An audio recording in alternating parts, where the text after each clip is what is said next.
Baik. Assalamualaikum warahmatullahi wabarakatuh. Selamat sore dan salam sejahtera untuk kita semua. Alhamdulillahirabbil alamin. Wa bihi nasta'inu ala umurid dunya waddin. Assalatu wassalamu ala asrofil anbiya'i wal mursalin sayyidina wa maulana Muhammad wa ala alihi washabbihi ajmain. Amma ba'du. Yang saya hormati Bapak Rani Pratama selaku narasumber kita pada kelas eksklusif menulis laporan PTK. Alhamdulillah pada sore hari ini kita sudah menuju ataupun masuk ke minggu ketiga. Tidak terasa Bapak Ibu sudah ada di kelas ini sudah 3 minggu. Ini adalah minggu yang ketiga yang mana kita sudah dari awal Bapak Ibu kita sudah membahas dari judul. Kemudian bab 1, bab 2 dan bab 3. Selama 2 minggu kemarin. Nah, dalam periode itu Bapak Ibu sudah banyak yang sudah menulis, kemudian sudah kami koreksi dan kita berdiskusi setiap minggu. Nah, alhamdulillah Bapak Ibu sudah ada sedikit demi sedikit sudah mengumpulkan tulisannya.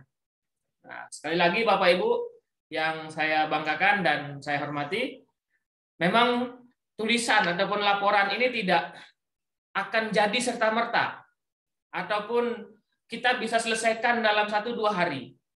Menulis laporan ataupun karya tulis ilmiah ini memang butuh ketekunan ataupun kesabaran dalam menyicilnya ataupun menulis sedikit demi sedikit, lembar per lembar, bab per bab. Nah, itulah yang akhirnya nanti Bapak Ibu akan mendapatkan satu laporan. Nah, laporan penelitian tindakan kelas ataupun tindakan sekolah. Nah, ketika Bapak Ibu sudah berhasil untuk sabar dan menyicil bab per bab itu, insya Allah nanti ketika kita sudah buat sistem secara sistematis, bab 1 itu dikerjakan minggu pertama, bab 2 dan 3 itu Bapak Ibu kerjakan di minggu kedua, dan target kita akan coba pada minggu ketiga ini kita akan kerjakan bab 4 ataupun 5. Nah, bab 4, 5 dan daftar pustaka. Nah, adapun memang jikalau nih ada Bapak Ibu yang mungkin masih belum sempat sekarang ataupun yang masih kurang sehat, kami akan tunggu dan kami akan bimbing sampai dengan laporan itu betul-betul selesai, dan grup itu Bapak Ibu kita gunakan, kita manfaatkan grup WhatsApp itu untuk Bapak Ibu bisa bertanya juga. Tidak hanya sekedar sarana untuk konsultasi naskah laporannya, Bapak Ibu bisa tanyakan di sana. Tanyakan misalkan pertanyaan dari Bapak Ibu, bagaimana menulis daftar pustaka yang benar gitu kan. Ataupun bagaimana data saya seperti ini. Nah, itu boleh silahkan Bapak Ibu bertanya di sana. Baik, untuk sore hari ini kita sama-sama buka acara kita terkait dengan menulis laporan PTK khususnya pada bab 4, bab 5 dan daftar pustaka dengan sama-sama melafazkan al-basmalah. Bismillahirrahmanirrahim. Semoga apa yang Bapak Ibu niatkan pada sore hari ini mendapatkan berkah dan bermanfaat bagi kita semua. Baik, untuk sekedar mereview Bapak Ibu yang sudah menulis dari bab 1 sampai bab 3 selama 2 minggu kemarin, alhamdulillah sudah banyak yang bagus dan ada beberapa hal yang perlu Bapak Ibu perhatikan. Mohon yang pertama, file bab 1, bab 2 dan 3 dan seterusnya itu Bapak Ibu jadikan satu file. Jadinya kami selaku korektor ataupun pembimbing lebih enak mendownloadnya. Jadi satu file, bab 1, bab 2, bab 3. Lalu yang kedua, ada beberapa teknis yang mungkin masih belum, ada yang beberapa yang masih belum memperhatikan ini. Di bab 1 pendahuluan itu wajib Bapak Ibu melakukan kutipan ataupun dasar teorinya harus ada. Nah, pada bab 1 di pendahuluan atau latar belakang. Nah, ketika suara saya putus-putus ya Pak Andi? Lancar Pak, lancar. Lancar ya? Lancar. Ya. Bab 1 itu wajib Bapak Ibu untuk melakukan kutipan di sana.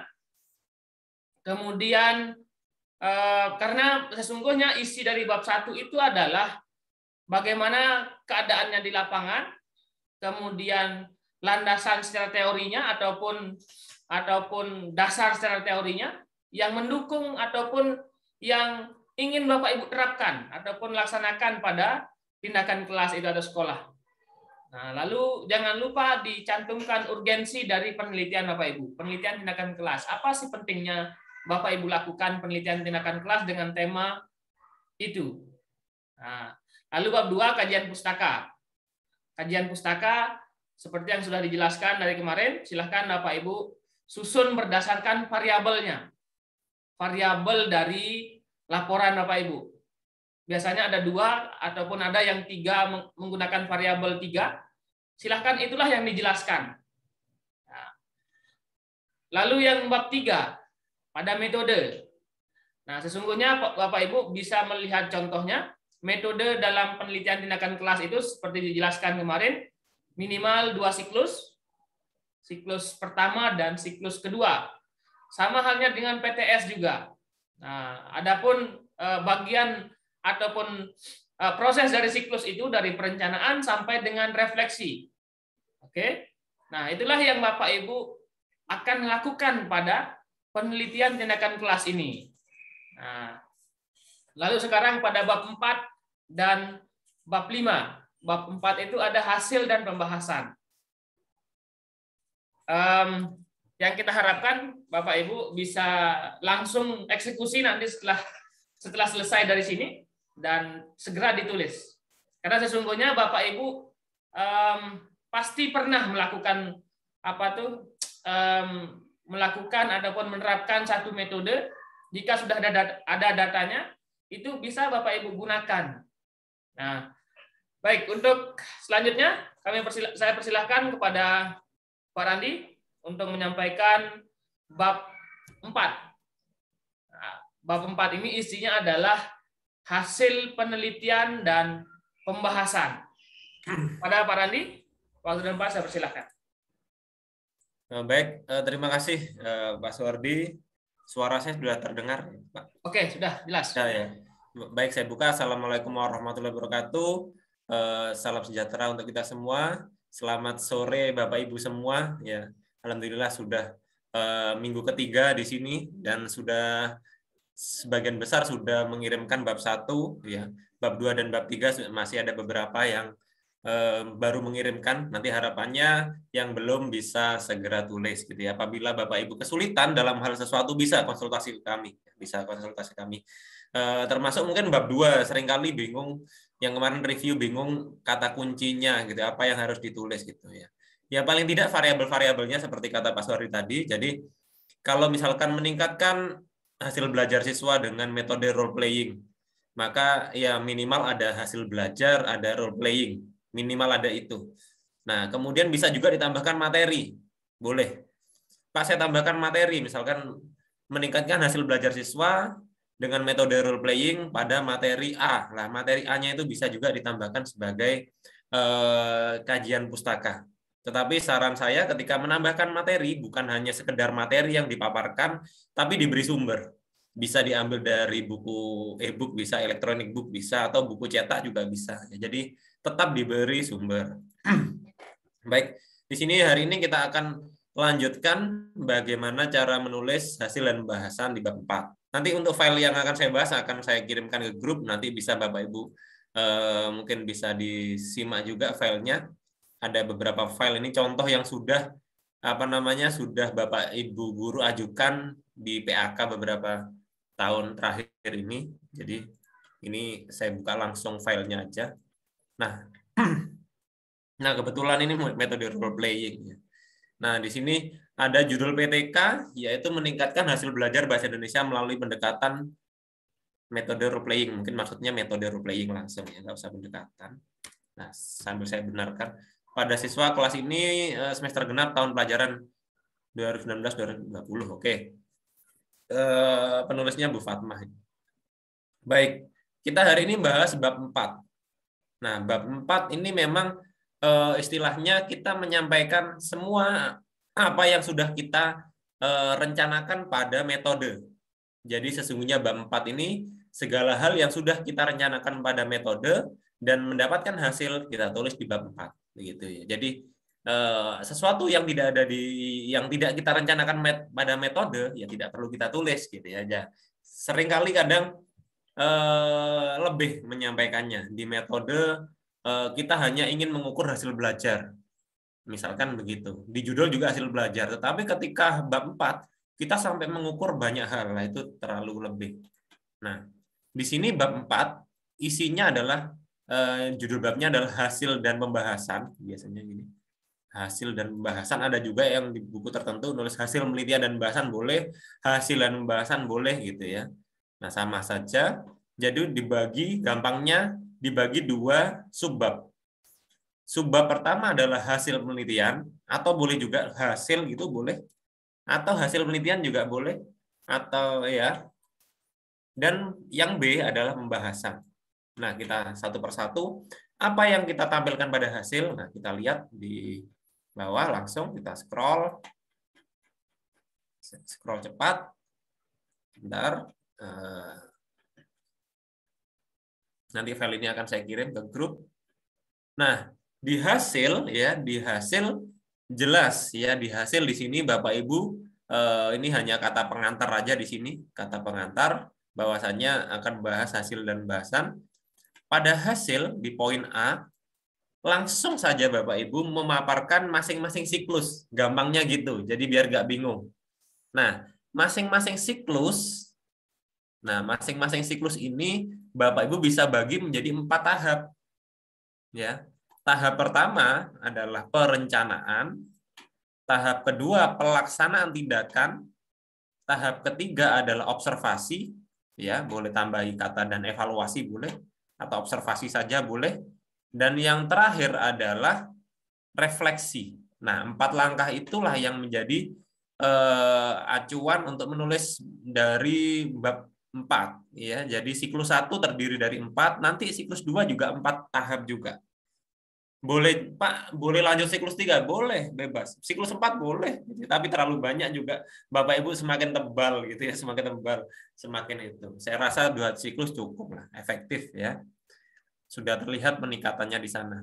Nah, apa yang kita tulis di sini? Siklus 1 ketika perencanaan, gampangnya adalah pada tahap ini yang dilakukan adalah kegiatan membuat rencana pelaksanaan pembelajaran atau dalam kurung ini RPP gitu ya. Nah, ini sesungguhnya kurang lengkap. Nanti nggak apa-apa. Jadi Bapak Ibu ketika perencanaan kira-kira bahas apa nih? Merencanakan apa kira-kira buat RPP?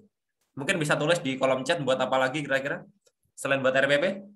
Sambil bisa ditulis. Ayo, mungkin apalagi yang direncanakan ketika PTK, membuat apa? Bisa tulis di kolom chat. Kolom chatnya terbuka nggak ini sebentar? Terbuka. Boleh sambil nulis. Kira-kira selain menulis materi ajar, boleh materi ajar, apalagi menyiapkan media pelajaran, betul sekali, menyiapkan media pelajaran, menyiapkan lembar kerja siswa kalau memang ada, menyiapkan modul-modul pembelajaran, menyiapkan perangkat, menyiapkan lainnya, semua boleh Bapak Ibu tulis kalau memang itu menunjang PTK-nya di sini. Ditulis sedetail mungkin dengan bahasa Bapak Ibu sendiri. Nggak usah nyontoh yang lain pun nggak masalah. Jadi gaya bahasanya pun bebas. Yang penting gaya bahasa ilmiah. Yang penting sama-sama gaya bahasa ilmiah. Tidak perlu copy paste dari yang lain. Gitu. Yang penting tulis saja di tahap ini. Pada tahap ini peneliti membuat rencana sebagai berikut. Dipaparkan. Rencananya adalah beberapa hal yang direncanakan antara lain ini. Boleh juga bukan hanya sekedar membuat. Bapak Ibu bisa juga sampaikan bahwasannya di bab 1 perencanaan, Bapak Ibu juga melakukan koordinasi. Boleh disampaikan melakukan koordinasi dengan siswa dengan observer, ya boleh. Jadi di sini kalau ingin lengkap seperti ini, seperti itu. Ini masih sedikit kurang lengkap. Ini di sini cuma hanya menulis membuat RPP, ya. Padahal bukan hanya RPP yang disiapkan. Oke, kemudian pada pelaksanaan, lah pelaksanaan otomatis Bapak Ibu menyampaikan langkah-langkahnya, ya, langkah-langkahnya. Langkah-langkah yang sudah dipaparkan di bab 3 tidak perlu diulang lagi di sini. Tetapi lebih pada seperti apa pelaksanaannya, gitu aja. Seperti apa pelaksanaannya, berapa kali pertemuan, gitu ya, berapa kali pertemuan, materinya apa, ya, materinya apa, kemudian siswa yang masuk berapa, teknis pelaksanaannya bagaimana, offline atau online, dengan LKS atau seperti apa, gitu paparkan aja bebas. Jadi PTK itu sesungguhnya tidak ada kalimat baku seperti apa. Yang jelas ketika pelaksanaan, deskripsikan langkah-langkah yang Bapak Ibu laksanakan ketika PTK itu seperti apa. Gitu aja. Jadi tidak ada salah dalam mendeskripsikan sesuatu selama gaya menulis kita tetap ilmiah. Jadi tidak perlu copy paste orang, diedit dikit, itu malah nggak kreatif gitu ya. Hasilnya kalimatnya sama, nggak berkembang gitu ya. Nah, selanjutnya adalah observasi. Di sini observasi dan evaluasi boleh, observasi juga saja boleh. Nah, di sini pada observasi ya berarti Bapak Ibu sampaikan seperti apa proses observasinya dan siapa saja mungkin disebutkan boleh, siapa observernya. Disampaikan boleh observernya adalah teman sejawat, gitu. Teknis pelaksanaannya seperti ini observasinya, gitu. Yang diobservasi apa saja, misalkan guru mengajar, atau mungkin ada 2 observer, 1 observer untuk guru, 1 observer untuk mengobservasi siswa, boleh. Nanti dipaparkan hasilnya seperti ini. Sekali lagi hasil pemaparannya, kalimatnya Bapak Ibu bebas menyesuaikan kondisi dan apa yang ingin Bapak Ibu tulis. Ya, observasinya seperti apa. Kalau Bapak Ibu benar-benar melaksanakan, nulisnya nggak susah. Ya, dan percaya diri aja nulisnya. Kadang nggak percaya diri kalau nulis itu ya. Kadang nggak percaya diri, akhirnya ngintip punya orang, akhirnya mirip semua Bapak punya orang gitu. Padahal kalau Bapak Ibu nulis PTK dengan gaya bahasa sendiri apapun itu tidak salah, tidak pernah ada yang salah PTK itu. Mungkin kurang-kurang dikit karena mungkin kesinambungan katanya aja kurang pas, apa mungkin kurang sedikit. Tapi kalau kita masih nyontoh punya orang, akhirnya diawali kata ini, diperoleh dari hasil, akhirnya diedit dikit. Jadi itu kurang kreatif. Padahal yang kita laksanakan dengan orang lain laksanakan bisa jadi berbeda langkah-langkahnya dan observasinya dan yang lainnya berbeda gitu. Nah itu ya. Jadi ketika observasi bisa ditampilkan hasil observasinya. Nah di sini hasil observasinya berupa tabel. Nah, berupa tabel, ada angka-angkanya, ada skornya, dan yang lainnya. Nah, sekali lagi ini menyesuaikan bab 3. Kalau bab 3 Bapak Ibu tidak ada ini, tidak usah dipaksa ada ini. Ya, sekali lagi ya. Jadi, biar nggak bingung, Pak, punya saya bingung nulis itunya. Nggak usah dipaksa. Kalau memang di bab 3 nggak mengukur aktivitas siswa dengan skor observasi kayak gini, ya nggak perlu ditulis juga di sini. Bapak Ibu bisa sampaikan observasi bukan hanya sekedar angka. Boleh juga observasi dalam data kualitatif. Deskripsi saja boleh. Nah, itu. Ya, jadi observasi ini tidak harus angka. Angka gini boleh. Deskripsi boleh. Ya. Nah, kemudian di sini sampaikan khususnya hasil belajar ya. Hasil belajar, karena ini memang penelitiannya tentang hasil belajar, maka ditampilkan memang kalau hasil belajar ya skor. Apalagi umumnya PTK kalau kita mengukur ketuntasan ya disesuaikan aja berapa skornya, kemudian ini mungkin nggak usah nilai ya di sini. Dari skor nggak usah skor bingung, mungkin langsung nilai akhir gitu biar nggak bingung. Nilai akhir aja cukup. Nilai akhir tinggal nanti dikasih keterangan berapa tuntas dan tidak tuntas gitu. Akhirnya di akhir ini disampaikan berapa persen tase siswa yang tuntas. Ya, di sini. Nah, di bab 4 Bapak Ibu boleh menampilkan tabel seperti ini boleh. Tetapi boleh juga tabel ini diletakkan di lampiran. Nah, nggak masalah. Pak, saya nggak suka ada tabelnya gini. Ya, memang kalau saya pribadi lebih suka tabel yang menampilkan data siswa lengkap kayak gini, rekapitulasi, ditampilkan di lampiran. Di bab 4 diisi apa? Diganti dengan diagram, ya, diagram atau grafik. Itu jauh lebih elegan gitu ya. Jadi bentuk yang seperti ini jadikan grafik, ya, atau diagram boleh. Yang di sini, yang ini tetap ada tapi di lampiran gitu ya. Jadi itu jauh lebih menarik untuk dibaca. Kalau seperti ini kan terlalu ruwet gitu ya. Kemudian berikutnya adalah refleksi. Refleksi adalah langkah yang dilakukan guru untuk berpikir, introspeksi diri apakah dilanjutkan ke langkah berikutnya atau tidak, gitu, di siklus berikutnya atau tidak. Di sini karena refleksi PTK, maka acuannya adalah yang sudah kita rencanakan pada bab 3. Di sini pada bab 3-nya penulis ini mensyaratkan minimal berapa persen tadi ya. Nanti bisa dicek, Bapak Ibu boleh bisa atur sendiri persentasenya gitu ya. Di sini 85% siswa mendapat nilai KKM yaitu 70. Nah, di sini berapa orang yang dapat 70 gitu ya. Sudah 70. Ya, nanti dihitung ya, yang di bawah 70 tidak tuntas. Nah, di sini ternyata masih 65%. 65% yang 65% ini yang tuntas, maka belum sesuai dengan standar yang sudah kita tetapkan. Yang ditetapkan tadi 85.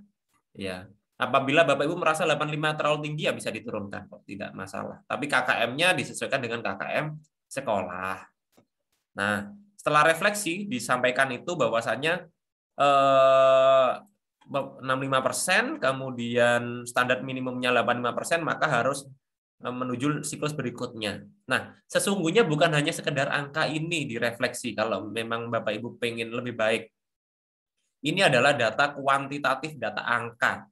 Sampaikan juga hasil kondisi siswa di lapangan ketika siklus 1. Sampaikan di sini. Di lapangan ketika siklus 1 kondisinya seperti ini. Ternyata masih banyak siswa yang secara kita deskripsikan masih kurang aktif. Misalkan dalam proses pembelajaran seperti ini, itu sampaikan bahwasannya memang perlu adanya siklus 2, bukan hanya sekedar dari angka gitu ya, agar lebih manusiawi. Ya, jadi sesuatu PTK itu memang ditunjang, yang benar adalah penunjangnya adalah data kuantitatif dan data kualitatif. Yang kualitatif deskripsi kita sendiri. Dapat dari mana deskripsinya? Yang pertama, Bapak Ibu bisa diskusi dengan observer. Yang kedua adalah dari Bapak Ibu sendiri. Karena PTK sifatnya adalah triangulasi 3 sudut pandang, ya. Dari 1 observer atau 2 atau 3 observer boleh, dari Bapak Ibu sebagai pengajar sekaligus peneliti, dan juga sudut pandang siswa. Boleh juga disampaikan seperti itu. Jadi dari siswa seperti apa, boleh diwawancara juga boleh, sampaikan hasil wawancaranya juga boleh. Nah, kemudian di sini selain ada refleksi, ya di sini sudah bagus ini. Dalam siklus 1 terdapat kekurangan-kekurangan yang perlu diperhatikan dan perlu diperbaiki lah ini. Ini bagus, sudah menyampaikan beberapa kekurangannya. Ini, pemberian motivasi kurang pada role playing-nya. Kemudian meminta siswa lebih aktif ya. Aktif berdiskusi, ini saran berarti, saran untuk siklus 2. Meminta siswa untuk aktif bertanya. Dan kesimpulan yang belum jelas, siswa sedikit bingung, ya. Nah, itu adalah refleksi dari Bapak Ibu sendiri ditunjang dari observer. Ya, ini untuk masukan untuk Bapak Ibu sendiri. Dari masukan ini diperbaiki di siklus 2. Nah, sekali lagi, ketika siklus 1 menggunakan role playing, maka siklus 2 juga role playing. Tetapi dengan perbaikan. Ya, perbaikan langkah-langkah, menyesuaikan perbaikan ini. Kalau langkah-langkahnya tetap, tetapi ada hal-hal yang harus diperbaiki. Pelaksanaannya ya, seperti yang ini kita perbaiki di kelas. Nah, itu tadi. Kemudian di siklus 2, langkah-langkahnya sama. Tidak perlu saya ulang lagi, sama. Menyampaikan ini, kalau di sini menyampaikan skor aktivitas, menyampaikan skor hasil belajar, akhirnya tuntas di sini. Oh, meningkat 91%. Ya, jadi direfleksikan di sini bahwasannya apa? Bahwasannya yang pertama sudah memenuhi standar minimum yang sudah kita tetapkan, yang pertama. Yang kedua adalah terjadi peningkatan. Karena itu memang di judul PTK, kenapa harus 2 siklus? Selain untuk terus memperbaiki proses pembelajaran, 2 siklus itu untuk menunjukkan bahwasannya di siklus 2 ada peningkatan. Ada peningkatan dari siklus 1. Peningkatannya dalam bukan hanya hasil belajar, bukan hanya skor aktivitas, tapi peningkatan kualitas pembelajaran. Disampaikan bahwasannya di kelas, ketika siklus 1 seperti ini, siklus 2, siswa-siswa lebih aktif bertanya. Langkah-langkah yang dilakukan guru juga lebih rapi, misalkan, atau lebih tertata, gitu ya. Sesuai dengan RPP, gitu. Jadi disampaikan seperti itu bisa. Nah, ini bahwasannya oleh karena itu penelitian dihentikan sampai siklus 2. Nah, di sini disampaikan, Bapak Ibu harus sampaikan bahwasannya ketika sudah siklus 2, sampaikan bahwasannya penelitian ini dihentikan sampai siklus 2 sesuai dengan perencanaan. Ini sudah kalimatnya bagus. Nah, ini atau bisa di-copy juga kalimat ini juga masalah, atau dengan kalimat yang lain boleh. Ya, nggak harus persis ini. Nah, itu adalah isi dari hasil. Kemudian apa isi dari pembahasan? Nah, pembahasan ini adalah segala hal yang sudah kita tulis di hasil kita rangkum, ya, kita rangkum menjadi lebih padat lagi.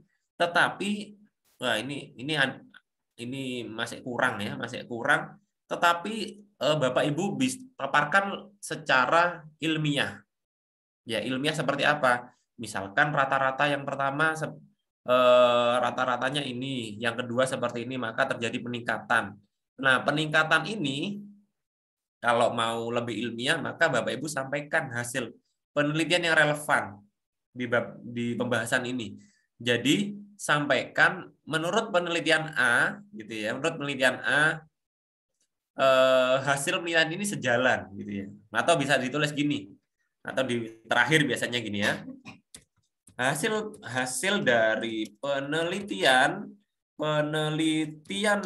tindakan kelas ini ya sejalan dengan hasil penelitian misalkan Sudarmi misalkan ya tahun 2018 yang menyatakan bahwa metode role playing gitu ya, role playing selain mampu meningkatkan hasil belajar siswa juga mampu meningkatkan aktivitas siswa. Misalkan seperti ini. Nah, dalam pembahasan bukan hanya laporan, bukan hanya artikel ya, tapi bukan hanya di artikel, sesungguhnya di laporan sangat-sangat saya sarankan Bapak Ibu menambahkan hal-hal seperti ini. Kalau ada yang bilang, Pak, di contoh-contoh banyak yang nggak ada, jangan ditiru yang nggak bagus. Ya, yang nggak bagus jangan ditiru. Dimulai dari Bapak Ibu harus lebih baik seperti ini. Jadi Bapak Ibu selain merangkum dan mencatat baik kekurangan, kelebihan dari langkah-langkah yang Bapak Ibu tulis, tambahkan juga kondisi hasil-hasil penelitian relevan yang menunjang penelitian kita. Jadi gampangnya adalah seperti ini ya di pembahasan. Isi dari pembahasan adalah satu, boleh sampaikan rangkuman ya, rangkuman dari hasil, boleh rangkuman dari hasil yang perlu dibahas. Ya, biasanya Bapak Ibu juga menyampaikan kelebihan dan kekurangan gitu ya, kekurangan selama siklus 1 dan siklus 2 boleh. Ya, selain membahas rangkuman juga Bapak Ibu sampaikan kelebihan dan kekurangan selama siklus 1 dan siklus 2 atau bisa disebut dengan kendala juga boleh, kendala. Boleh. Nah, nanti ini akan terkait dengan kesimpulan. Dan yang terakhir ini tadi yang saya sampaikan di sini. ya, tambahkan pendapat ahli atau hasil penelitian yang akan menunjang hasil penelitian kita. Maksudnya agar apa? Agar karya tulis kita menjadi ilmiah. Nah, karena memang namanya karya tulis ilmiah, keilmuan. Jangan sampai keilmuan kita hanya di sudut pandang hasil di lapangan sendiri, tapi harus ditunjang dengan pendapat ahli gitu ya. Jadi ini yang tambahkan minimal 1 atau 2 atau 3 lah untuk awal-awal, nggak masalah. Jadi nggak banyak ya, nggak usah banyak-banyak untuk belajar, nggak apa-apa. Tambahkan seperti itu. Nah itu adalah pemaparan dari hasil dan bahasan. Mungkin nanti kita diskusi lebih banyak ya. Jadi mungkin itu dari saya Pak Suhardi. Nanti kita lebih banyak diskusinya. Saya kembalikan ke Pak Suhardi. Assalamualaikum warahmatullahi wabarakatuh. Waalaikumsalam warahmatullahi wabarakatuh. Terima kasih Pak Randi. Dan seperti Bapak Ibu ketahui, bab 4 itu memang krusial karena adalah hasil dan pembahasan penelitian Bapak Ibu. Nah, tidak hanya Bapak Ibu menampilkan hasil, tetapi ada pembahasan juga. Nah, pembahasan itulah yang sangat Bapak Ibu harus tekankan di sana. Jadi tidak hanya sekedar menampilkan hasil penelitian pribadi Bapak Ibu, tetapi membahasnya juga dengan cara membandingkan dengan hasil-hasil penelitian terdahulu ataupun teori-teori yang berkaitan dengan hasil penelitian Bapak Ibu. Nah, ini akan kita diskusikan lebih lanjut. Baik, masih semangat ya Bapak Ibu ya? Belum pusing kalau hanya sekedar bab 4 saja. Kita selesaikan sampai bab 5 dan daftar pustaka. Baik, sambil Pak Randi mungkin ada beberapa pertanyaan yang ada di kolom chat di cek. Kita lanjut ke bab 5 Bapak Ibu ya. Bab 5 yaitu kesimpulan dan saran. Biasanya di sana saya share screen. Ya. Kita langsung to the point saja, ke contohnya langsung ya, tidak banyak berteori di PowerPoint, tapi Bapak Ibu bisa lihat pada contohnya. Nah, kesimpulan dan saran. Nah, yang pertama tentu kesimpulan. Kesimpulan ini tentu adalah intisari. Intisari ataupun inti dari hasil penelitian Bapak Ibu. Nah, ini judulnya terkait dengan reward and punishment sepertinya. Ya, upaya meningkatkan disiplin guru dengan menerapkan reward and punishment. Nah tentu yang akan dijelaskan tidak hanya berkaitan dengan ini ataupun tidak hanya hasil penelitian secara ringkas, tetapi bagaimana Bapak Ibu bisa mengambil intisarinya? Apakah memang metode reward and punishment ini efektif? Seperti itu ya. Nah, ketika sudah efektif, nah ini ditunjang dengan data juga sedikit. Nah, data diperoleh dari mana? Nah, jadi di sini. Nah, ketika kita sudah bisa menyatakan bahwa metode ataupun model yang kita terapkan itu efektif ataupun ada pengaruh ataupun berdampak positif. Nah, itu harus ditunjang dengan data. Datanya apa? Seperti apa? Nah, kemudian diberikan sedikit pengantar ataupun kesimpulannya seperti apa. Jadi penerapan metode ataupun model itu dapat diterapkan. Nah, apakah di dalam kelas ataupun berapa menit sebelum waktu sekolah seperti itu. Nah, itu yang Bapak Ibu harus simpulkan. Nah, tidak hanya sekedar memberikan kesimpulan bahwa metode mix and match dapat meningkatkan prestasi belajar siswa, selesai. Tidak seperti itu Bapak Ibu ya. Ketika Bapak Ibu sudah memberikan pernyataan itu, nah diberikan sedikit data dari hasil penelitian dan pada poin mana tempatnya dapat meningkatkan prestasi itu. Nah, itulah kesimpulan. Nah, tentu tidak sulit kalau kesimpulan ini Bapak Ibu. Yang penting sudah ada hasil saja. Bab 4-nya kesimpulan menyusun. Nah, oke. Lalu saran. Nah, saran ini tentu Bapak Ibu ataupun sebagai peneliti ataupun guru sebagai kepala sekolah. Nah, ini tentu akan memberikan saran-saran kepada pihak-pihak yang terkait. Kalau guru, kalau PTK, Bapak Ibu memberikan saran mungkin kepada sekolah, kepada siswa itu sendiri, ataupun kepada orang tua misalkan. Nah, itu apa sarannya yang bisa diaplikasikan. Jadi tidak hanya sekedar berbentuk kalimat yang ambigu ataupun yang sulit dilaksanakan. Berikan saran yang bisa diaplikasikan oleh sekolah misalkan.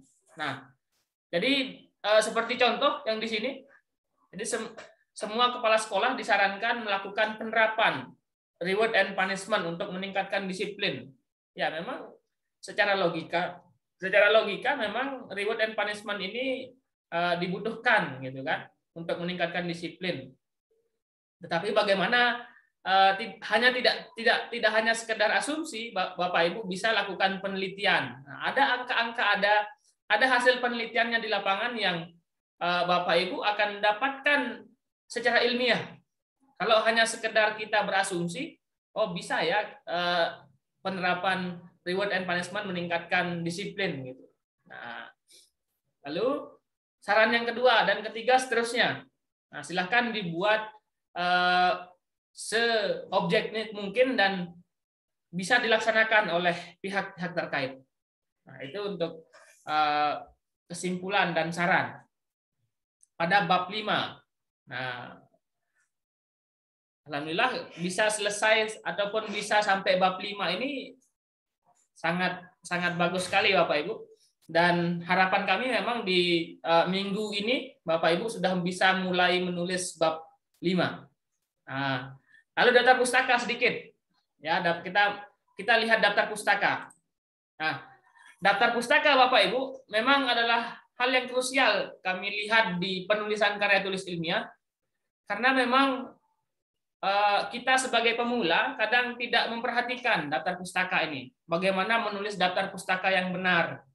Kemudian cara memastikan daftar pustaka itu ada di teksnya juga. Jangan sampai ada di teks tetapi tidak ada di daftar pustakanya. Nah, misalkan kita contohkan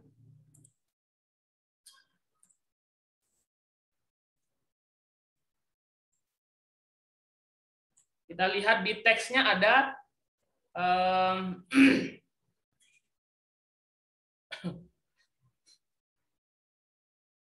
biasanya di kajian teorinya. Nah, kita lihat Budi Ningsih misalkan ya. Budi Ningsih tahun 2005. Apakah ada di daftar pustaka? Nah, ketika tidak ada, maka ini kurang bagus gitu ya. Tidak seharusnya yang benar adalah ada Budi Ningsih di sini. Nah, ini ada kekurangan sedikit di laporan ini yang Bapak Ibu yang ditulis Budi Ningsih. Budi Ningsih entah apa nama lengkapnya saya kurang tahu, misalkan Budi Ningsih Surya misalkan. Nama lengkapnya Surya Budi Ningsih misalkan ya. Nah, kemudian judul bukunya misalkan judul buku tahun dulu ya, tahun terbit bukunya ataupun jurnal itu tahun berapa? 2011. Nah, kemudian judul buku cetak miring. Nah, dan seterusnya. Kemudian saya lengkapi aja supaya oke. Kemudian ada kota terbit. Misalkan Jakarta. Nah, Jakarta. Kemudian penerbitnya misalkan Gramedia. Nah, ini yang Bapak Ibu harus perhatikan. Yang pertama adalah cara penulisan daftar pustaka yang benar. kemudian cek kembali apakah daftar pustaka yang Bapak Ibu tulis ada di teksnya atau sebaliknya ya. Nah, kita cek juga yang di sini. Nah, Bapak Ibu menulis misalkan Suranto 2010. Suranto 2010 ini wajib ada di daftar pustaka. Nah, Suranto. Nah, ini kita nggak lihat di sini. Makanya kami koreksi ini kemarin. Nah, oleh karena itu Bapak Ibu, itulah yang harus Bapak Ibu perhatikan. Yang pertama, cara penulisan daftar pustaka yang benar dan kesesuaian antara kutipan dan daftar pustaka yang ada. Nah, kita contohkan saja ya. Misalkan Bapak Ibu download artikel di Google Scholar misalkan. Ya, Bapak Ibu download artikel di Google Scholar. Ya, atau Google Cendekia sama saja. Nah, Google Cendekia atau Google Scholar. Nah, Bapak Ibu download di Google ini, kemudian mencari artikel ataupun referensi yang Bapak Ibu gunakan, misalkan terkait dengan pemanfaatan media untuk meningkatkan prestasi belajar. Nah, ini contoh saja Bapak Ibu.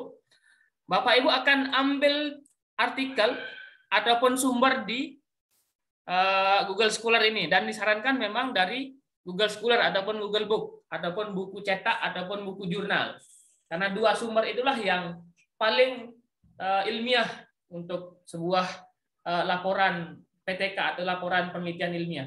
Nah, Bapak Ibu bisa download di sini, di download artikelnya, kemudian ini yang akan dijadikan rujukan. Nah, ini sudah terlihat. Nah, ini Bapak Ibu. Ini sudah ada dari jurnal apa, kemudian siapa penulisnya, tahun berapa artikel ini. Nah, inilah yang akan dikutip. Misalkan Bapak Ibu akan mengutip di pendapatnya si Lilis ataupun sumber yang berada dalam artikel ini. Misalkan Suharjono 2012 dalam Lilis dalam Indayani 2015. Nah, ini yang akan kita kutip Bapak Ibu. Saya contohkan saja secara langsung. Oke. Kita akan kutip misalkan Lilis dalam hasil penelitiannya, ataupun kita akan tulis dalam daftar pustaka. Ini Bapak Ibu. Kita akan tulis siapa yang punya artikel tadi. Nah, Lilis Indayani. Ingat, penulisan daftar pustaka itu namanya dibalik ya. Jadi Indayani, Lilis, ya. Kemudian tahun artikelnya atau tahun jurnalnya tahun berapa? Nah, ini tahun 2015. Kita copy saja terlebih dahulu supaya gampang. Nah, jadi gampang saja Bapak Ibu ya. Bapak Ibu tulis tahunnya, tahun 2015. Oke. Setelah tahun, nah kemudian judul artikelnya. Kalau Bapak Ibu ambil dalam artikelnya Lilis ini.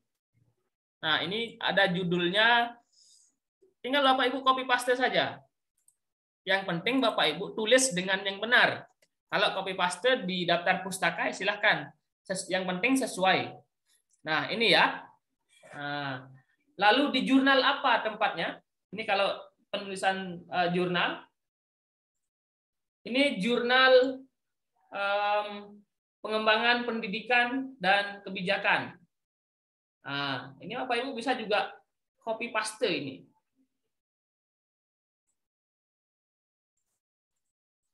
Oke. Nah, ini jurnal kebijakan dan pendidikan. volume 3 nomor 1 Januari 2015. Nah, ini untuk jurnal Bapak Ibu ya, jurnal yang Bapak Ibu ambil secara online di Google Scholar. Nah, alangkah lebih bagusnya memang jika Bapak Ibu bisa menampilkan juga alamat websitenya, alamat website dan DOI. Nah, jikalaupun memang tidak juga tidak jadi masalah. Yang penting Bapak Ibu menuliskan ini dengan lengkap. Nah, ini nama jurnalnya di italik. Kalau buku judul bukunya yang di italik, ataupun ini untuk jurnal. Nanti akan kami pandu juga. Dan ini merupakan hal yang krusial Bapak Ibu ketika Bapak Ibu menulis laporan, apakah artikel, ini akan sangat dikoreksi sekali. Misalkan kita akan lihat contoh penulisan pada buku. Ya. Nah, pada buku, misalkan Bapak Ibu ambil di Google Book atau memang ada buku tersendiri yang Bapak Ibu kutip. Nah, itu juga harus sesuai dengan kaidahnya Bapak Ibu ya. Nah, misalkan ini saya contohkan di buku saya sendiri dah. Muhammad Suhardi, ini ada buku terkait dengan strategi meningkatkan produktivitas penelitian. Nah, ini sudah terbit dan ini akan saya rujuk gitu ya. Nah, tentu Bapak Ibu harus menulisnya dengan yang pertama nama penulisnya dibalik, Suhardi Muhammad, misalkan seperti itu. Nah, kemudian tahunnya, tahun berapa terbitnya? Ini buku baru soalnya 2021. Nah, 2021 seperti ini Bapak Ibu. Kemudian judul bukunya apa? Judul bukunya terkait dengan strategi meningkatkan produktivitas penelitian. Nah, ini juga penting juga, mungkin tidak hanya guru ataupun dosen, Bapak Ibu juga bisa membaca bukunya bagaimana tipsnya untuk meningkatkan produktivitas penelitian. Strategi meningkatkan produktivitas penelitian. Nah, ini Bapak Ibu kalau buku ini di italik. Nanti akan kami berikan panduannya juga. Kemudian kota terbitnya di mana? Kota terbit itu di Purwokerto. Alamat penerbitnya di Purwokerto.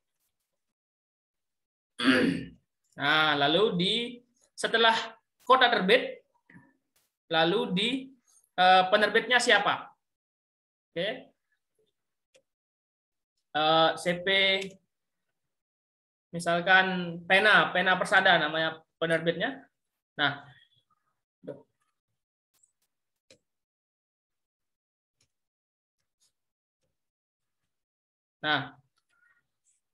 ini contoh aja Bapak Ibu ya.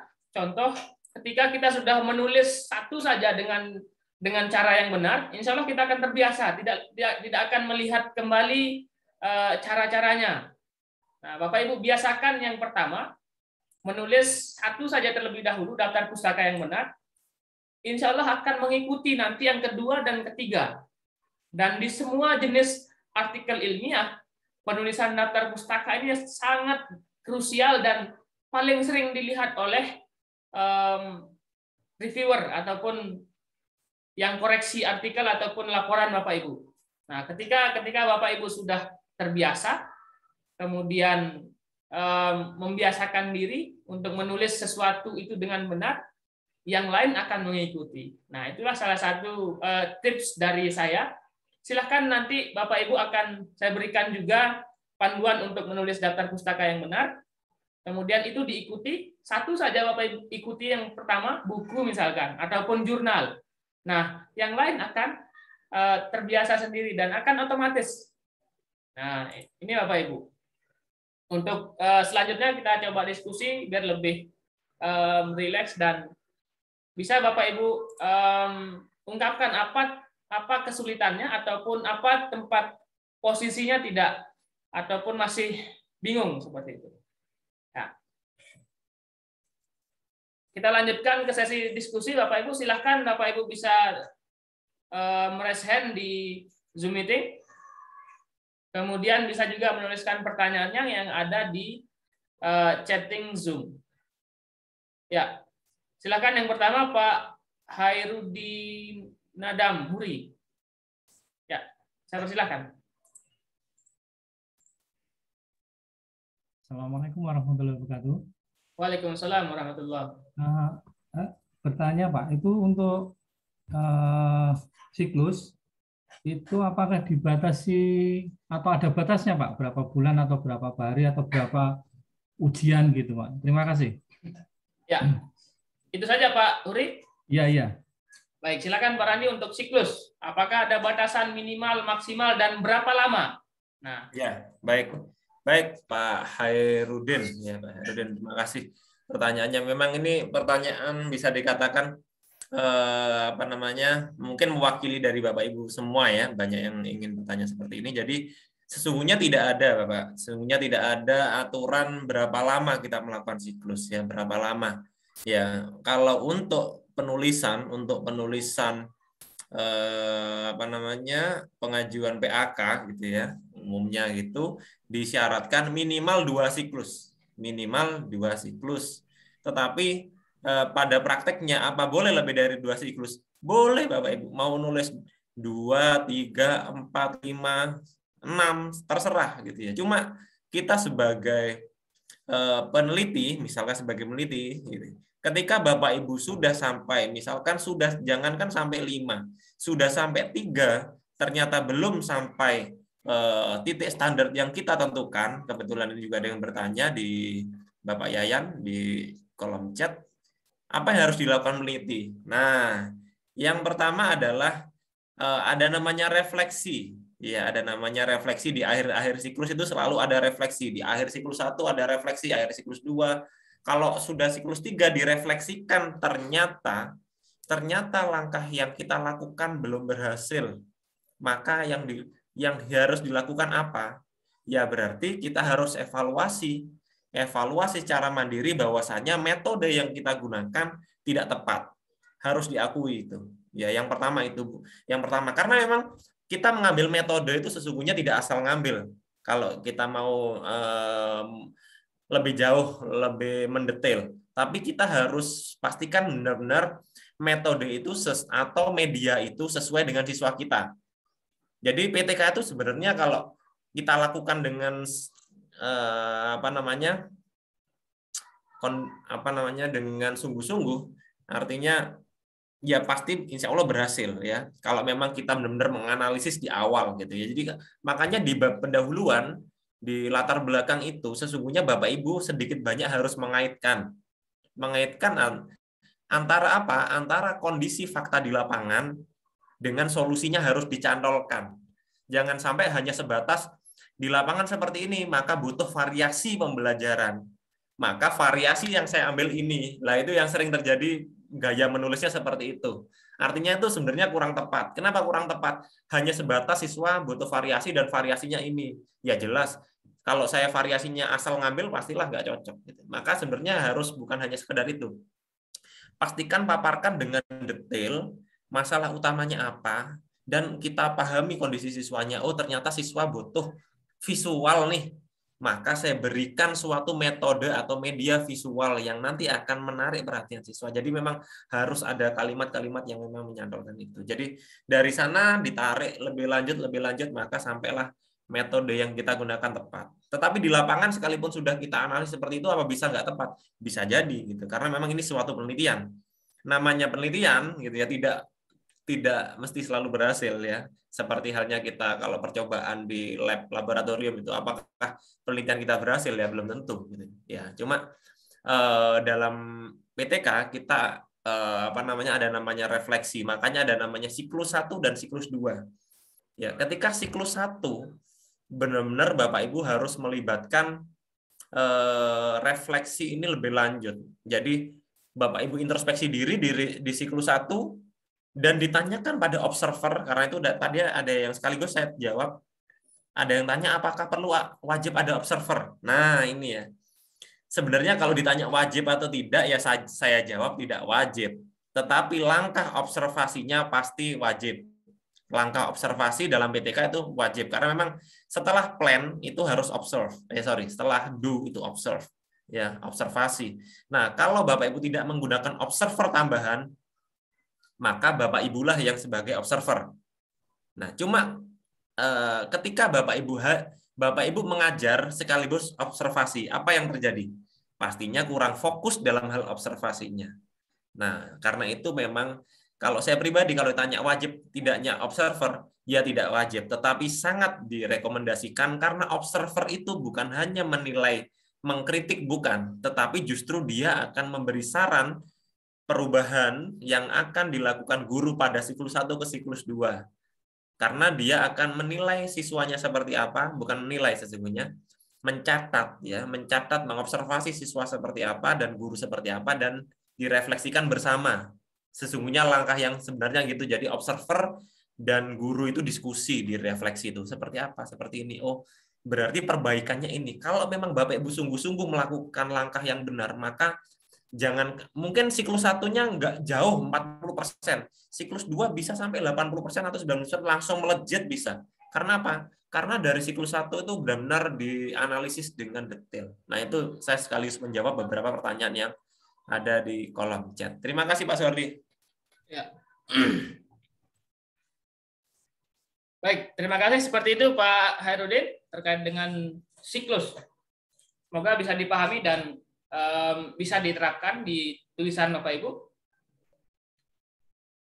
Silakan Bapak Ibu yang ini ada Bu Sri Puji Astuti. Silakan Bu Sri Puji. Assalamualaikum warahmatullahi wabarakatuh. Waalaikumsalam warahmatullahi wabarakatuh. Pak Hardi mau menanyakan terkait dengan daftar pustaka. Penulisan daftar pustaka apabila penulisnya itu lebih dari 3, penulisannya bagaimana? Atau maksimal misalnya 3 penulis dalam penulisan daftar pustaka itu seperti apa? Bisa dicontohkan. Terima kasih. Itu saja Bu Sri? Itu saja? Ya, itu saja.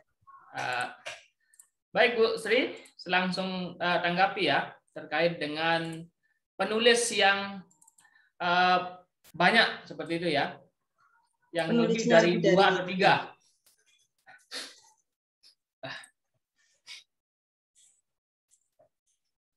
Oh ya, saya lupa untuk memberikan, habis ini akan saya berikan panduan dalam menulis daftar pustaka karena sesungguhnya banyak sekali sumber-sumber yang Bapak Ibu bisa rujuk, apakah dari jurnal, dari buku, dari proceeding, kemudian ada yang satu penerbit, ada yang satu penerbit, satu penulis, kemudian ada yang lebih dari 1. Nah, ini sesungguhnya sudah ada semua pedomannya Bapak Ibu dan harus diikuti. Nah, seperti jenis e-book, kemudian jenis buku yang autornya sama dengan penerbit seperti itu, yang penulisnya sama dengan penerbit gitu. Itu ada semua jenisnya dan Bapak Ibu bisa mencontoh ini. Buku dengan 1 pengarang. Kemudian buku dengan 2 pengarang atau lebih. Nah, seperti inilah Bapak Ibu bisa contoh nanti. Nah, ini jenis artikel yang 3 pengarang juga ada. Nah, ataupun lebih dari 3 pengarang. Ini ada lebih dari 3 penulisnya. Nah, ini Bapak Ibu bisa contoh. Nanti akan kami bagikan. Sekarang saya kopikan dan Bapak Ibu tidak perlu menghafal Bapak Ibu ya, tidak perlu dihafal karena sangat banyak sekali jenisnya. Ketika Bapak Ibu mengutip dalam jurnal, cari yang jurnalnya saja. Nah, tetapi usahakan ditulis dengan yang benar dulu, yang 1 saja seperti tips saya tadi. Nanti ketika Bapak Ibu menulis lagi kemudian mendapatkan 1 jurnal lagi, nah Bapak Ibu bisa dengan terbiasa menulis daftar pustaka yang benar. Seperti itu. Mungkin saya tambahkan, jadi begini Bu Sri, jadi umumnya secara umum aja ya, secara umum bahwasanya kalau penulis dari suatu artikel atau suatu buku itu lebih dari 3, maka Ibu tuliskan satu saja nama penulisnya dan diberi koma dan DKK dan kawan-kawan. Ya, atau kalau dalam bahasa Inggris biasanya et al.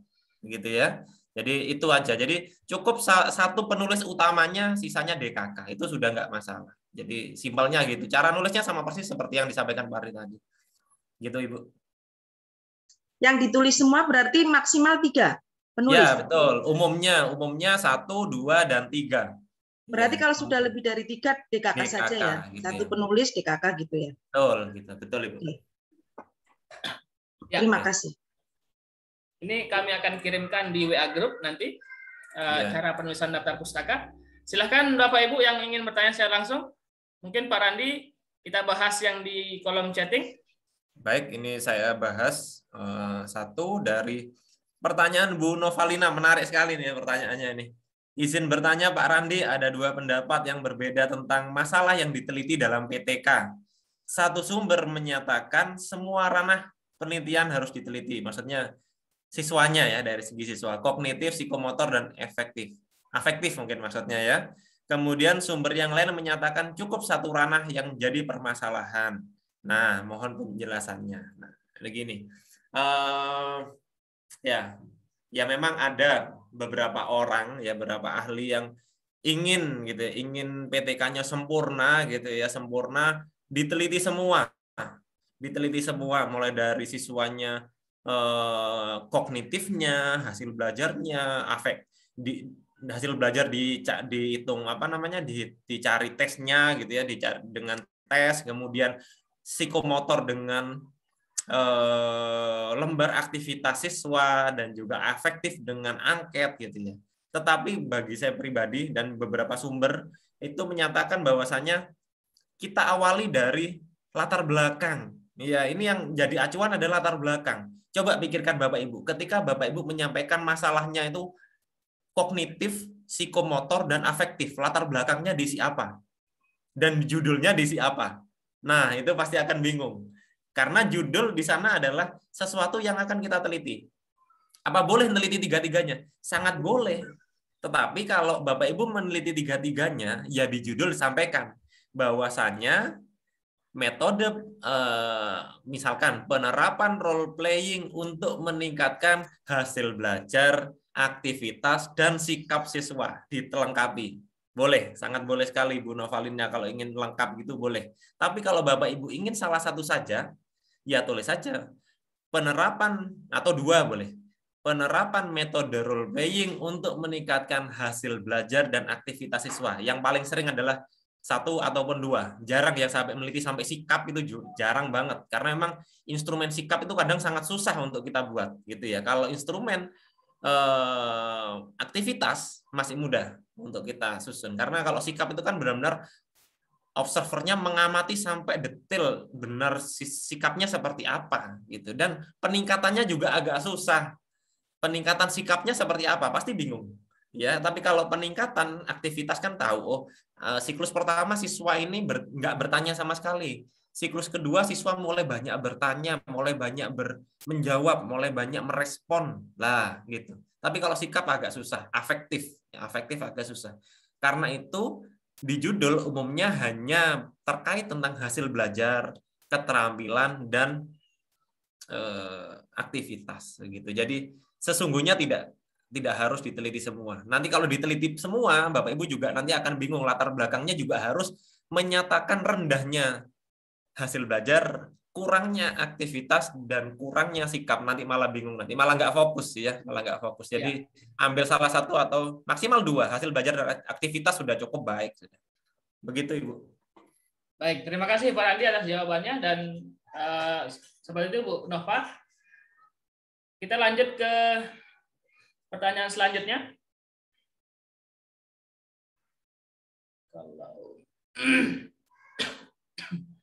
Dari Bu Sri Ani Purwani, bab 5, kesimpulan atau simpulan. Nah, ini yang Ini hanya sekedar teknis saja Bapak Ibu. Kalau bagi saya sih, Bapak Ibu silahkan ikuti panduan saja. Panduan penulisan PTK yang ada di instansi Bapak Ibu ataupun yang untuk kenaikan pangkat. Yang setahu saya memang kesimpulan biasanya, kesimpulan dan saran. Tapi tidak jadi masalah Bapak Ibu ya. Ya, mungkin saya tambahkan sedikit Pak Ardi. Ya. Ya, mungkin sekedar dari istilah bahasa gitu ya, istilah bahasa. Mungkin Bapak Ibu bisa browsing ya. Saya barusan juga akhirnya browsing. Simpulan itu adalah rangkuman dari akhir pembahasan. Jadi kalau dari paragraf itu kalimat-kalimat terakhir gitu ya. Tapi kalau kesimpulan adalah satu bentuk paragraf baru yang merangkum keseluruhan isi bacaan itu.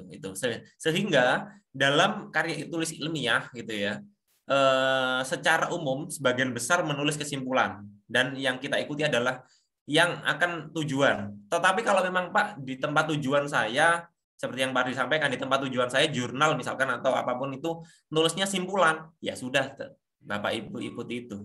Kalau mungkin ini saya tampilkan di buku 4 ya, buku 4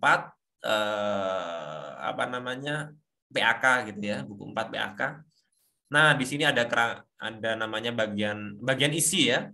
Bagian isi di buku 4 aturan PAK, penulisan namanya bab 1 itu pendahuluan. Bab 2 boleh disebut dengan kajian pustaka, boleh disebut dengan tinjauan pustaka. Boleh pilih salah satu. Ini juga bab 3 boleh ini metode penelitian. Bab 4 hasil dari diskusi, ada juga hasil dan bahasan boleh. Ya, jadi bab 5 di sini bab kesimpulan dan saran gitu. Jadi tinggal ikuti aja aturan mana yang akan kita pakai gitu. Jadi kalau memang seperti ini ya ikuti gitu ya. Cuma kalau dari segi bahasa memang kesimpulan sudah benar, kesimpulan. Kalau malah simpulan adalah akhir paragraf ya. Mungkin itu, mungkin 10 menit lagi. Silakan Bapak Ibu kalau ingin bertanya bisa tulis di kolom chat ataupun bisa bertanya secara langsung ya. Nah, di sini ini ada pertanyaan juga dari Ibu Widati, menarik Widati Sri Rejeki.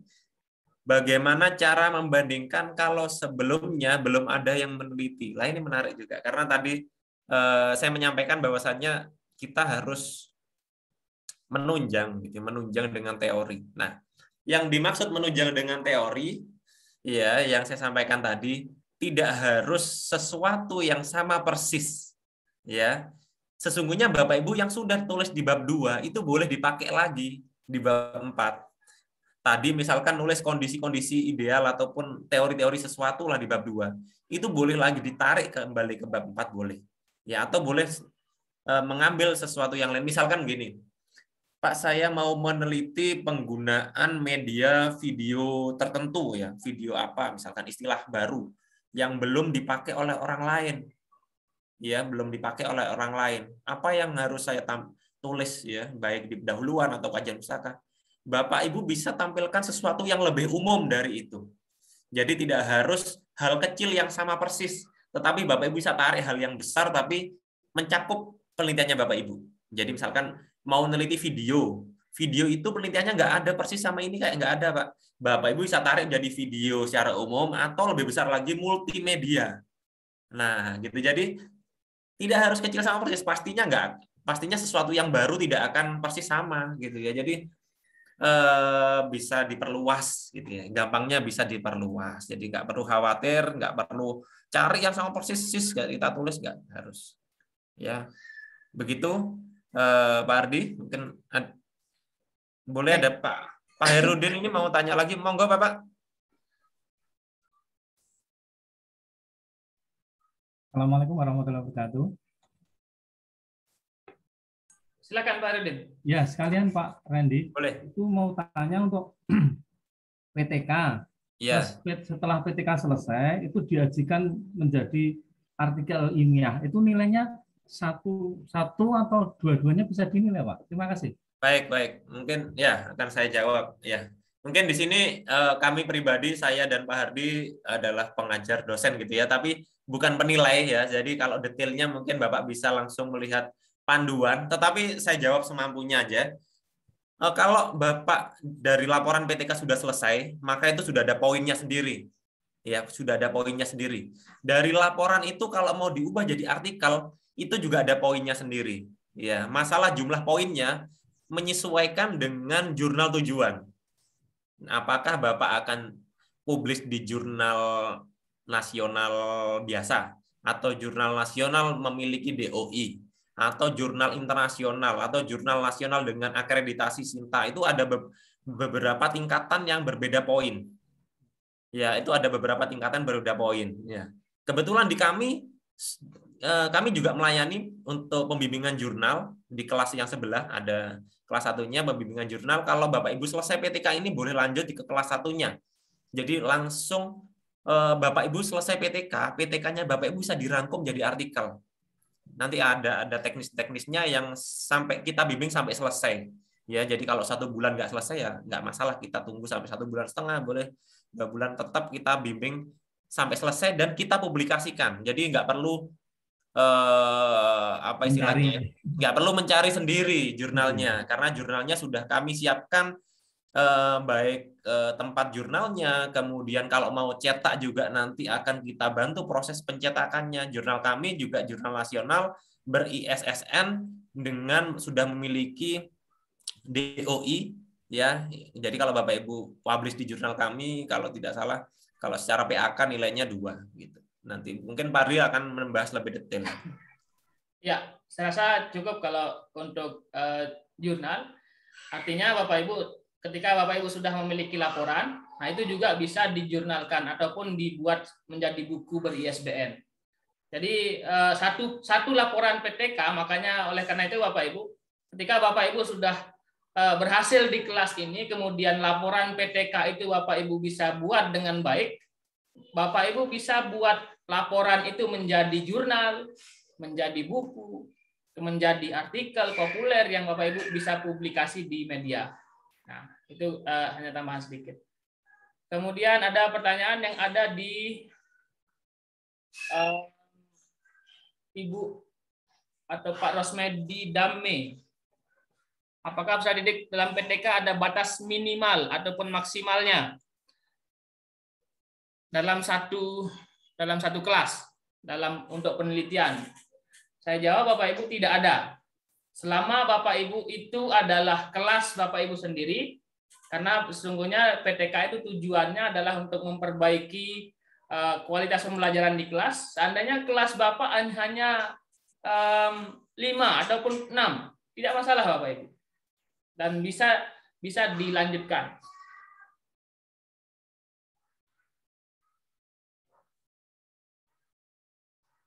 Ya, silakan Bapak Ibu bisa bertanya. Kita masih ada waktu sekitar 5 menit lagi untuk membahas bab 4-nya. Bab hasil penelitian dan pembahasan. Ataupun jika ada pertanyaan yang lain terkait dengan PTK ataupun permasalahan Bapak Ibu dalam menulis laporan PTK, dipersilahkan.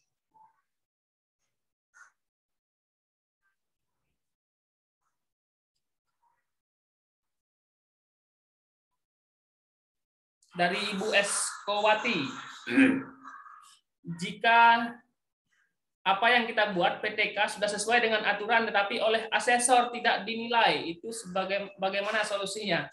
Sekali lagi Bapak Ibu, kami bukan penilai, tapi kami belajar dari pengalaman. Mungkin ada pernah Bapak Ibu melakukan PTK atau menulis laporan PTK dan tidak mendapat nilai. Ada beberapa aturan-aturan, silahkan Bapak Ibu buka pedomannya. Mungkin ada terkait dengan tahun melakukan PTK, dengan terkait dengan PAK ataupun angka kredit Bapak Ibu, itu juga ada di situ faktornya. Jadi silahkan Bapak Ibu pelajari kembali buku panduan Dupaknya. Pak Randi, mungkin ada yang mau dibahas di kolom chatting? Sebentar, sambil.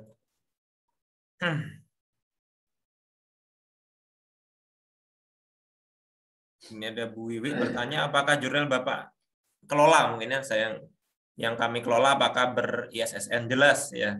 Jurnal kami, jurnal yang sudah ber-ISSN semua dan memiliki DOI. Nanti DOI itu apa, bisa Bapak Ibu cek. Kalau jurnal ber-ISSN dan memiliki DOI itu ada tingkatan yang lebih atas daripada ISSN saja. Gitu. Nanti bisa dicek gitu ya. Nanti jurnalnya apa? Mungkin sedikit saya tampilkan ya. Jurnalnya Bapak Ibu bisa browsing ya, bisa browsing, namanya jurnal P4I. Jurnal masuk aja Bapak Ibu di Google, tulis aja jurnal P4I, sudah terindeks, buka ini. Nah, ini halaman utamanya.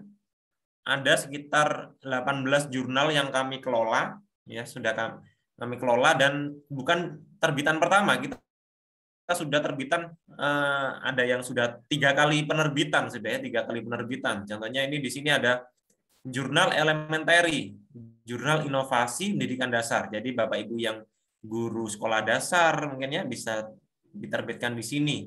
Mungkin ada yang guru sekolah menengah, bisa jurnal inovasi pendidikan menengah, atau bisa jurnal inovasi pendidikan kejuruan, jurnal inovasi penelitian tindakan kelas juga bisa ke sini. Nah, saya buka salah satu. Apalagi di PAK sekarang bukan hanya ISSN, tetapi harus memiliki EISSN. Ya, E itu adalah elektronik ISSN, yaitu jurnal yang diterbitkan secara online. Itu sudah syarat utamanya. Nah, di sini contoh ya, contoh dari jurnal. Nah, ini sudah Bapak Ibu dari kelas guru inovatif yang beberapa bulan terakhir mengupload di jurnal kami ya di sini. Ini contohnya, bisa Bapak Ibu rujuk juga boleh. Nah, di sini. Nah, ketika dibuka PDF-nya gitu ya, maka di sini ada jelas, di sini ada ISSN-nya berapa, E itu elektroniknya berapa, apa ya apa, kemudian nomornya, nomor seri PISSN-nya apa, ya lengkap ya. Kemudian juga kami sebentar masih loading. Nah, di sini ada DOI-nya. DOI-nya nanti kalau mungkin dibutuhkan bisa di-copy, di-upload pada tempat yang disiapkan oleh, misalkan di penilaian itu DOI-nya mana, ini di-copy aja. Nah, kalau ada DOI-nya punya nilai lebih di sana. Karena kita sudah terdaftar untuk indeks ini, indeks DOI-nya gitu. Jadi ini informasi aja. Jadi mungkin kalau yang sudah selesai bisa bulan-bulan depan bisa ikut kegiatan kami. Setiap bulan kita buka kelas untuk publikasi gitu ya. Nanti akan diinfokan di grup WhatsApp gitu ya. Insya Allah tiap bulan kita buka terus. Kita sudah melaksanakan pembimbingan untuk publikasi sudah lebih dari 5 bulan mungkin. Kalau PTK baru bulan pertama kita ini. Bulan pertama Bapak Ibu jadi bulan pertama kita bimbing PTK. Ini kalau publikasi justru sudah 6 bulan mungkin, sudah lama sudah kita lakukan pembimbingan kelas publikasi, dan alhamdulillah sudah Bapak Ibu dari 6 bulan itu sudah ratusan sudah terbit dan sudah banyak yang sudah diajukan untuk PAK. Gitu. Baik, mungkin itu aja Pak Ardi, saya rasa cukup untuk hari ini. Baik, terima kasih Pak Randi. Dan untuk sore hari ini, karena pertanyaannya sudah selesai dan Bapak Ibu sudah mungkin ada yang masih tidak dipahami ataupun yang mungkin bertanya sampai kapan pembimbingan ini berlangsung.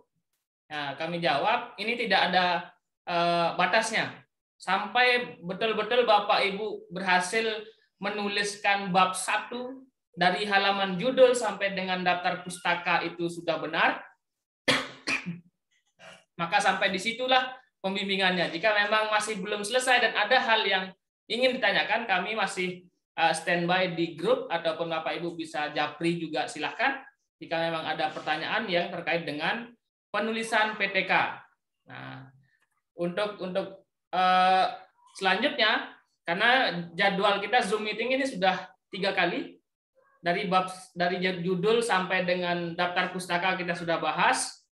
Nah, sehingga Zoom meeting kita akan akhiri sampai minggu ini. Silahkan Bapak Ibu mulai menulis bab 4-nya, dan silahkan di-upload di grup, dan sudah ditunggu oleh para pembimbing di sana dan akan langsung dikoreksi oleh para pembimbing. Oleh karena itu, untuk sore hari ini kita akan cukupkan sampai di sini. Kita akan ketemu di WA Group dan sampai laporan PTK Bapak Ibu selesai. Terima kasih Pak Randi dan Bapak Ibu yang sudah berkenan hadir pada Zoom meeting kali ini. Kita akan akhiri. Assalamualaikum warahmatullahi wabarakatuh. Selamat sore dan tetap berkarya Bapak Ibu.